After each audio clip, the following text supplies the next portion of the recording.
ગુજરાતમાં શ્રાવણ માસના તહેવારોનો પ્રારંભ થઈ ગયો છે। ખાસ કરીને શ્રાવણ માસમાં જુગાર રમાતો હોવાની પ્રવૃત્તિઓ વધુ પ્રમાણમાં સામે આવતી હોય છે, ત્યારે જુગારીઓને પકડવા પોલીસ પણ સક્રિય થઈ ગઈ છે। સુરતના મગદલ્લામાં પોલીસે ફિલ્મી સ્ટાઇલે જુગારીઓને ઝડપી પાડ્યા હતા। પોલીસે 52,000થી વધુનો મુદ્દામાલ જપ્ત કરી વધુ કાર્યવાહી હાથ ધરી હતી। પ્રાપ્ત વિગતો અનુસાર સુરતની ઉમરા પોલીસે મગદલ્લા ઓવાત ગામ પાસે કેટલાક લોકો જુગાર રમતા હોવાની બાતમીના આધારે દરોડો પાડવાની તૈયારીઓ કરી લીધી હતી। પોલીસે દરોડા પાડવા માટે પીસીઆર વાનની જગ્યાએ એક ટેમ્પોનો ઉપયોગ કર્યો હતો।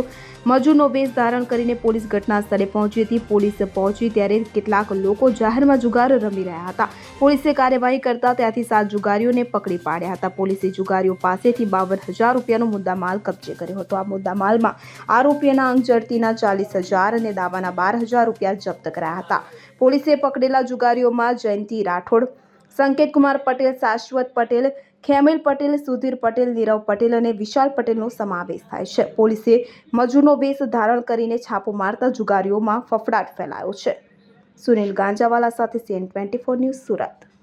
હવે જુઓ દેશ દુનિયાની તમામ ખબરો તમારી આંગળીના ટેરવે। ઉઠાવો મોબાઈલ અને Google Play Store પરથી ડાઉનલોડ કરો અમારી CN24 ન્યૂઝ મોબાઈલ એપ।